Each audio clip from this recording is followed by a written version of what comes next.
Hello and welcome back to Total War Warhammer 2.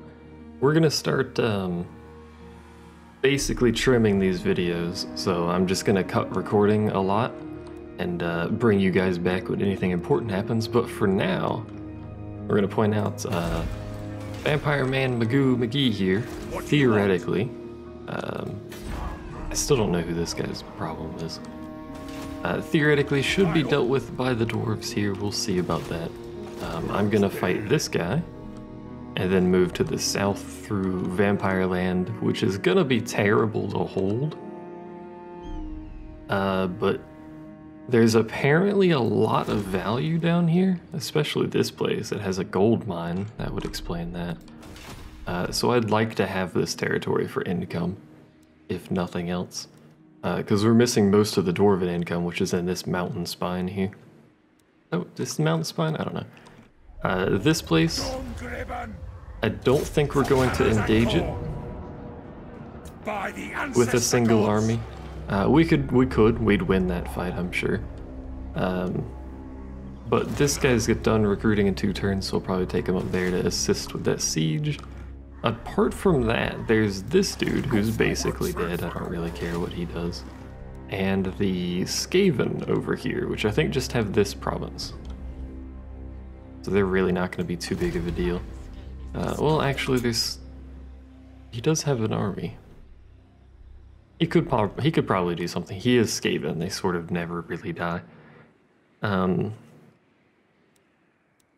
So we'll maybe actually just leave Tilia alone and try and make them like us. They have that -25 for great power thing, which I hate. I hope your words are wise.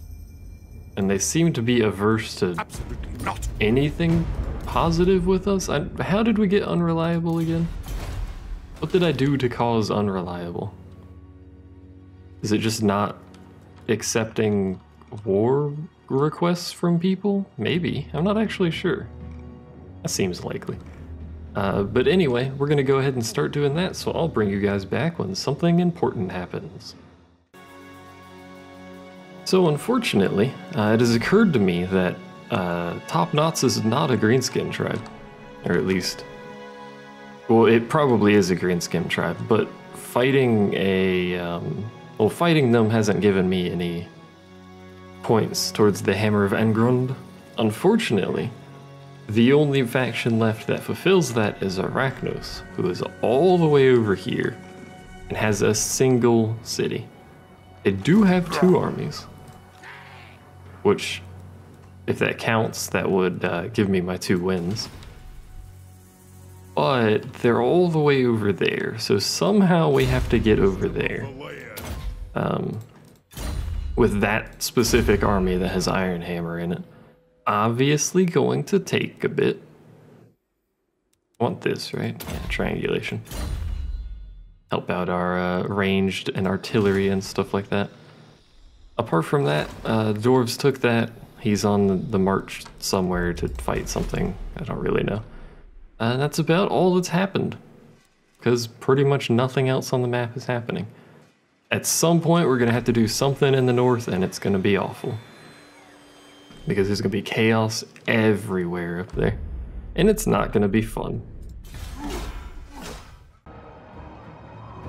Alright.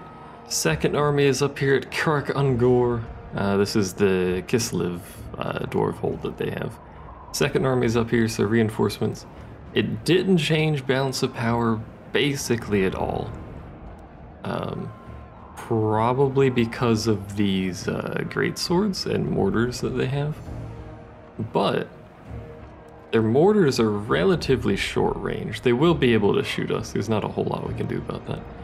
And us being dwarves, we have a lot of siege equipment because that's what dwarves do. They siege. I also hit my desk. Don't mind that noise. So we're going to go ahead and take this fight. It should be an easily... That's a tiny... Oh my god. It's so small. Usually the defensible area for the defenders in sieges is pretty close to halfway. There are unique places that you have to defend or siege or whatever, One of my favorites is probably the gates on the High Elf island over there. I don't know what to call it. The High Elf territory. They have those 4 gates. I think I mentioned these in the Naggaroth playthrough. But they have those gates on the north and west side of the island that are the only way in. I forgot how goofy those look. And they're very, very easy to hold, but they're really cool to siege as well. By the way, this is our siege tower equipment. It is a very comical siege tower. So what we're gonna do is our reinforcements are over here. So what we're gonna do is, actually this is a terrible side to be on, because they have 4 towers that could probably shoot over here. Not very good places to be. We are gonna be over here though, just because it's convenient. So you two, Longbeards, and Longbeards are the great thing.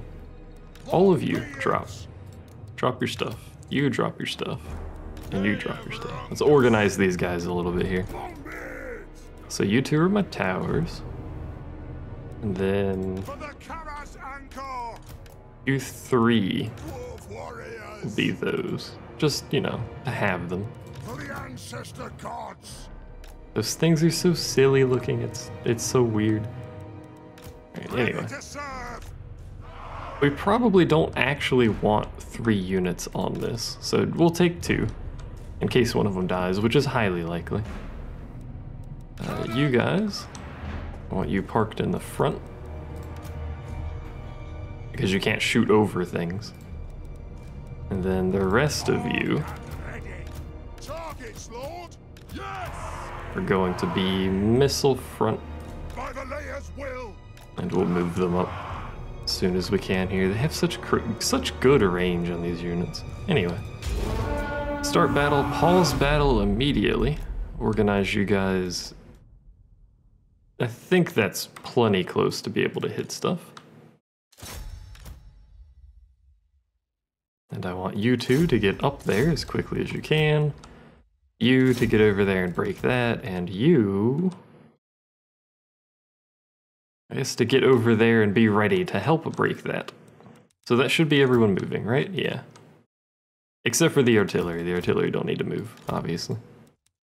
And then my reinforcements will get here, and we'll have to organize them in some manner. They don't actually have people on these towers. That's a little bizarre. Considering they don't have people on those towers. Surely they're gonna put people over there though, right? Yeah, they're shifting around, okay. Do not engage! Did he just say do not engage? So that should be everybody. So now we have a bit of a cluster. Is that everyone? We only have 1 grudge thrower in this army? That doesn't seem right. Oh, there we go, okay. They just hadn't come on the field yet. You guys, this is why I hate doing large armies, by the way. You guys are a group. I wish I hadn't targeted all of you immediately like that, but that's a-okay. No, please, please, there we go. So they don't need to actually be all the way up there. So that should be close enough. It'll take them half a decade to get there anyway. And the rest of you guys, except the gyrocopters, are going to be missile front, just like the other group. And for now, we'll go ahead and... Alright, I have to let them play a little bit, so they'll reorganize themselves. There we go. For now, we'll put them like that. That'll be good enough. Everyone should be moving except the gyrocopters. Come here, buddies. Mark yourselves over there, I don't care. Look at them go. With their brimstone guns. So everyone should be moving, yeah, looks like it. This thing's just chilling. We probably don't need it, but you never know. We're being debuffed. Can you guys shoot from there? Alright, you guys do actually need to be a little closer.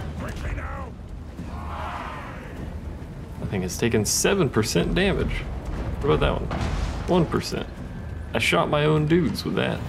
That's not how that's supposed to work.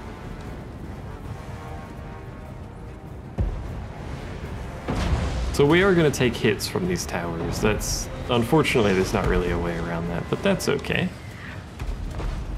Because our ranged units are now in position to fire. Our gyrocopters have really short range, I forgot about that. There's nothing they really need to focus on, so we'll move them way up there to help the tower guys get in position. Same with you, you'll move up. And you three will also move up because you need to get up the wall. That's basically it. And now we wait. Can you guys shoot? Ah, they can. They are indeed firing, it looks like. I think. Yeah, they are shooting. Such a weird gun they fire. I don't know about that.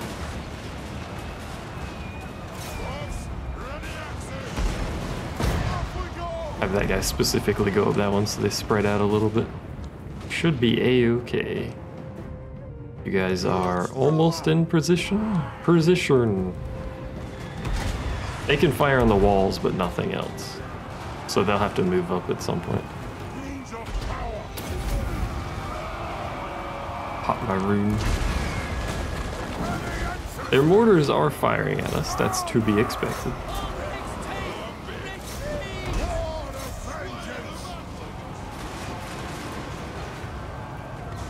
But that's a-okay. You guys aren't going to be able to do anything for now. You're just going to get shot with artillery. You guys, three. Move over there.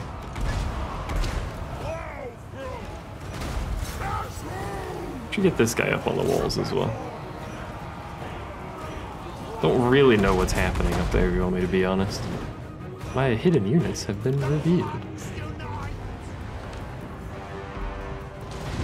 Let's go ahead and move them up again.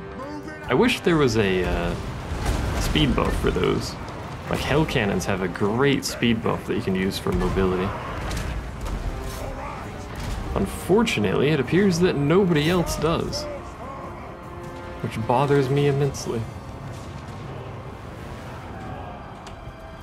Where are you going? Oh, he's attacking the other gate. I don't think that's necessary, dude. In fact, go ahead and drop your siege. Just get ready to help them. There we go. Gate is open. Get those guys in there. In fact, let's get these guys in there too. This will be my wall crew, and the other group will be my gate crew. Get in there, actually probably do some flanking on these guys. Because now we can come up on the back side of the walls, which will make this much easier. What are you doing besides dying in mass? Just dying in mass, okay. Pretty effective. Those mortars need to stop existing. They have an amazing firing angle, by the way. That's why their range is so bad. Firing angle makes up for it. They're hard to target things on walls. Who could have guessed? I know.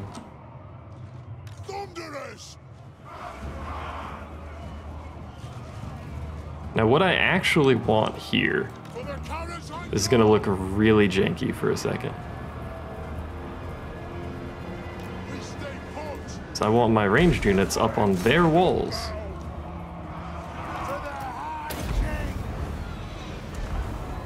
Get you guys over here. Who's that? Shock cavalry. What are you? Oh right, Ironbreakers have a ranged attack. I forgot.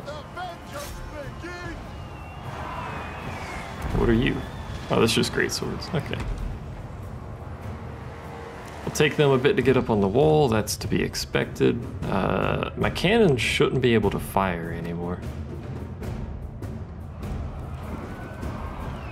In fact, let's get my whole siege unit to move up, because I don't think they can actually hit anything worthwhile from back there.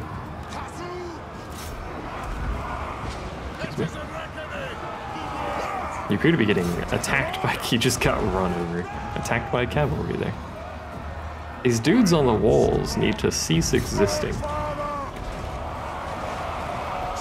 I messed that up because now these guys are all up in here. And I don't want them to be all up in here. I should just get all my ranged units and put them in a different group.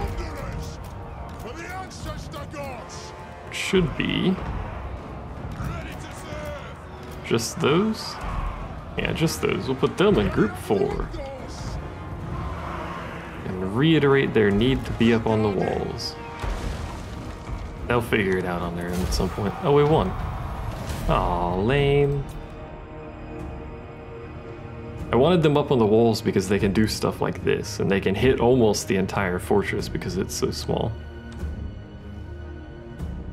Very effective, that. Why is this flag here? For what purpose? You're not... That's not your faction at all. Very strange. Anyway, there's that battle, I guess.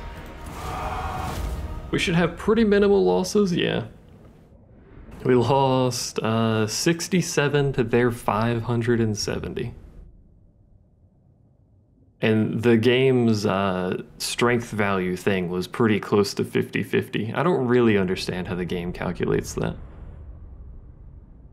And that's what it uses for auto battles too. So if we autoed that, we would have probably lost more units, but you know, wasn't too bad to do. So we're gonna take this over, rebuild it. That's probably it for the war with Kislev, but I don't know, we'll see. So the Confederation thing is 100% something with military alliances is breaking it. Because I can't confederate with anybody, right? Because they're all allied with me. So this guy's got a single province. His military is garbage. He distrusts dwarves, which is fair. But even, you know, this guy up here, 2 provinces, I don't think he does he has 1 province as well, actually. I don't think he distrusts dwarves. Neither of them will join my confederation. What? Let's check. He should be this guy. Yeah. Single province. Let's hear what you He have also to say. distrusts We'll dwarves. hear. Never mind. Ignore me. But this guy, the underdog, way down here, just met him. I was forced into helping the dwarves with this, and then I took this province. There was no garrison. It was easy. Just auto battle. This guy down here that I just met, he will join my confederation. Let's hear what you have to say. We'll hear it before Oath Gold. I don't really quite understand why he will join my confederation, but he will join my confederation. And frankly, I think I will ask him to join my confederation. So everyone else will hate me. A little bit. They won't hate me, but their opinion of me will go down. And we'll have public order issues probably spread throughout. But did this guy not have an army? I guess he didn't have an army. 2 full stack armies there, an army here. So he does not have an army of any description down here. So I should probably attempt to build some form of an army down here. He should be able to build at least a basic one. So let's see what we got. Confident, pretty good. He's just a lord, though. I do like rune lords, but we'll take him, I guess.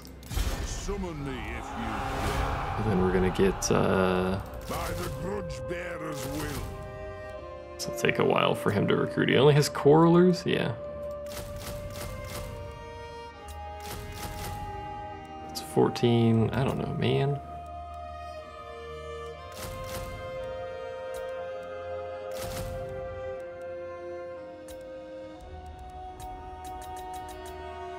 It's 5 turns to wait for that. We'll probably have to do some global recruitment with him, so once he can he garrison, like, immediately? I don't think he can garrison immediately. Let's test, actually. I don't think you can garrison people you've immediately recruited. Ah, you can. Neato. Actually, can we get any of this stuff? Yeah. Boost his army pretty quickly here.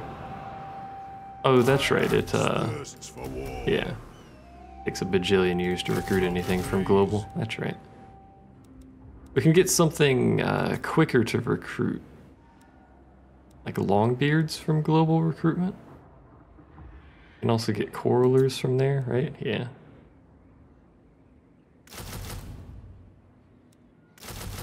we'll do something like that, and then... So that's 19. A 19 out of 20 stack in 2 turns. Can we get 20 out of 20? Or can we get 20 out of 20 in 2 turns? That's a lot of siege equipment. Good God, what have I done? Let's just do that. That's a lot of siege equipment. That's 3 turns, actually. Hold on.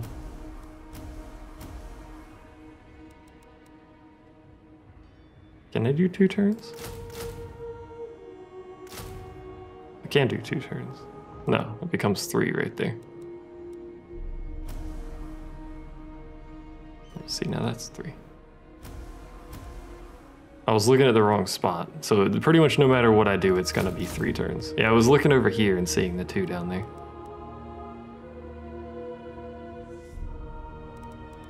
So, instead of doing that, why don't we do that? That makes that 3 for some reason.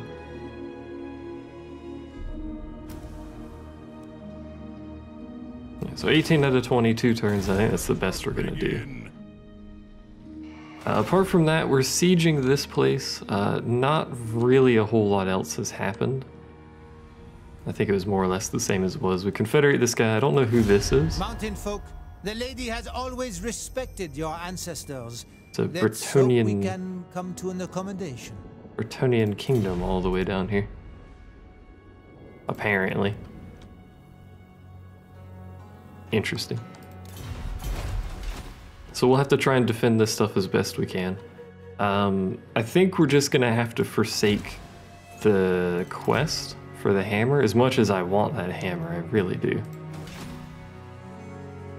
to deal with this stuff, because what we're gonna do is we're gonna move this dude over, and then next turn we may just wait 1 extra turn. Well, it is a big garrison, so maybe something needs to happen with this guy, so hopefully the dwarves deal with him. He's got armies everywhere over here. We're gonna take this, and then we're going to probably move pretty quickly in a thisward direction. Maybe clear that out, so, you know, move those 2 armies, split to clear those 2. And then something over here, I'm not quite sure what. Like, this place has a decent garrison. This one does not. He doesn't have a good army, though. This place has a decent garrison. I could make it even better. So if they get sieged, it's not a huge deal. We should be able to defend it. We just have to worry about the fact that he has almost full stack armies over here. Anyway, that's the update. This place, I'm building walls at Carrick Ungor because I feel like it's probably going to be under attack pretty heavily. This guy is moving back to garrison there. We'll take him off march so he can finish recruiting his army up. And we're probably going to use this army as a blueprint to build the rest of my endgame style armies. Who knows? We'll see. But that's basically it, so there's your update. I'll see you guys when something else important happens. Well, this is not a screen I was expecting to pop up. We apparently completed the short campaign. Apparently. I guess. So this is the event feed. It's just going to go through everything that happened. It takes about 70 trillion years to complete it, but instead of watching it go slowly, we can pause it.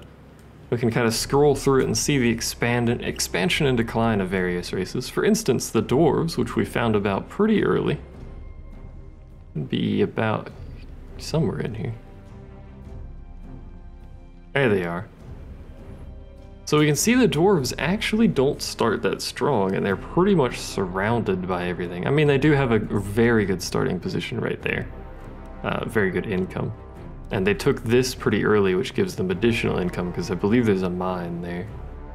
But we can see just how quickly they expanded, because they took over all of that stuff almost instantly there. I don't know what happened there. They might have confederated something, I would imagine, which increased their power a lot, and then they just pretty much started expanding south.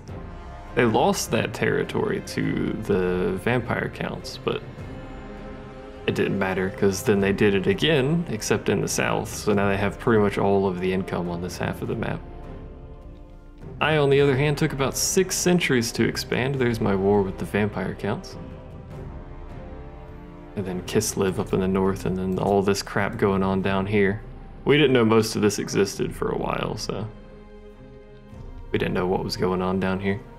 But you can see the Border Princess took that and then lost it, and then I ended up being forced. Whoa. This thing's weird to maneuver, by the way. I was ended up forced to help the dwarves take it back because I had a dude over there, and then we took all that stuff. So that's not actually a screen I expected to see pop up. My apologies. What happened there was, I brought this army over to take this province, and the dwarves were apparently in reinforced range, so we had 3 units over here, and I just took it and took the money as well. Looted and occupied, so everything's damaged. All that jazz. But it was really easy to take. We had 3 full stack armies with a bunch of siege equipment, so it wasn't too bad to take. But I didn't expect to see that pop up, so bit of an issue there. Anyway, since we've completed the short campaign, apparently, oh yeah, it only wants some of the settlements, that's right. I forgot the short campaign is just some of the settlements. We don't need all of them. The long one, however, we need 17 settlements from this list, and I think there's only 17 here. So 4, 8, 11... Yeah, there's only 17 in that list. So it is the long campaign that you need all of them. I was reading it wrong earlier. Unite the following dwarf holds. We should only be missing dwarf holds in the north. So all 3 of those should be in the north up here, yeah. Which is going to be a fun thing to take. And then we have to take the capitals of basically everybody. So we have to own the world. Anyway, we are going to continue this campaign. The goal is to do the long campaign. In any future campaigns that I do, we will only be doing Anvil of Doom. Hell yeah. I love that mount. It looks goofy. Any future campaigns we do with Mortal Empires, we will only be doing these short campaign requirements, so that will be a thing. Anyway, what can we build here before I stop recording? We've already got the gold pit. We may as well make this an additional recruitment thing. So we'll want to replace that somewhere at some point, but we'll build those because we can't build those anywhere else. We'll go ahead and build this because we need the Untainted anyway. The local populace out here is vampiric, so it's a thing. Anyway, Mr. Ironhammer here, what you got? Lord of Cranks. Mountaineering. Ranger units. It's actually pretty good. Anyway, we will continue this campaign.